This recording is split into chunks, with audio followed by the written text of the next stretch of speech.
మనం ఇప్పుడు residence certificate apply చేయడానికి ఏమేం కావాలి, అసలు ఈ రెసిడెన్స్ సర్టిఫికేట్ ఎక్కడ అప్లై చేయాలి, రెసిడెన్స్ సర్టిఫికేట్ అప్లై చేస్తే ఎన్ని రోజుల్లో మనకు సర్టిఫికేట్ వస్తుంది అనేది ఒకసారి చూద్దాము. మీరు ముఖ్యంగా మనకు రెసిడెన్స్ సర్టిఫికేట్ అప్లై చేయాలి అంటే మనం మీ సేవా సెంటర్కి వెళ్ళాల్సి ఉంటుంది. అక్కడ అప్లికేషన్ ఫామ్ ఇస్తారు. అప్లికేషన్ ఫామ్ ఫిల్ చేసి మన పాస్పోర్ట్ సైజ్ ఫోటో ఏదైతే ఉందో మన 1 లేదా 2 ఫొటోస్ అవసరం అవుతాయి.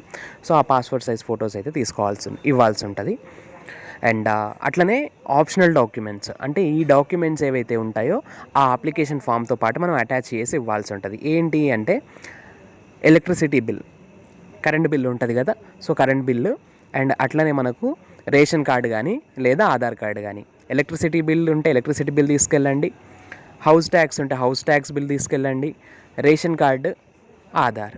అయితే ఇక్కడ ఇంకో విషయం ఏంటి అంటే house tax or electricity bill అయితే హౌస్ ట్యాక్స్ బిల్ అయినా తీసుకెళ్ళండి, ఎలక్ట్రిసిటీ బిల్, ఈ రెండిట్లో ఏదైనా తీసుకెళ్ళండి. అండ్ రేషన్ కార్డు అప్లై చేసిన తర్వాత ఎన్ని రోజుల్లో ఏదైనా ఒక ఐడెంటిటీ కార్డు, మనకు ఇన్కమ్ సర్టిఫికేట్ అయినా, క్యాస్ట్ అయినా, రెసిడెన్స్ అయినా మ్యాక్సిమం మనకు 7 వర్కింగ్ డేస్లో వస్తాయి.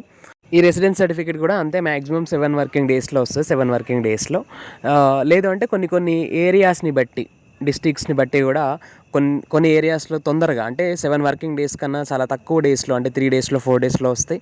కొన్ని ఏరియాస్లో అయితే ఖచ్చితంగా 7 డేస్ అట్లా కూడా పడుతుంది అన్నమాట. అండ్ మీరు అప్లికేషన్ ప్రాసెస్ అయితే నేను ఈ వీడియోలో చెప్పను, బట్ మీరు ఈ పైన చెప్పిన డాక్యుమెంట్స్ ఏవైతే ఉన్నాయో వాటితో పాటు అప్లికేషన్ ఫామ్ ఫిల్ చేసి సబ్మిట్ చేస్తే అయిపోతుంది. అప్లికేషన్ ఫినిష్ అయిన తర్వాత మనం ఈ అప్లికేషన్ ఏదైతే ఉందో దాన్ని తీసుకెళ్ళి మన మండల్లో ఉన్న ఎంఆర్ఓ వాళ్ళతో మనం వెరిఫై చేయించాల్సి ఉంటుంది. వాళ్ళు వెరిఫై చేసి సైన్ చేస్తారు. సైన్ చేసిన తర్వాత వాళ్ళు దాన్ని ఫార్వర్డ్ చేస్తారు. ఫార్వర్డ్ చేసిన తర్వాత మనకు ఇంతకుముందు చెప్పుకున్నట్టుగా 7 వర్కింగ్ డేస్లో మనకైతే సర్టిఫికేట్ వస్తుంది.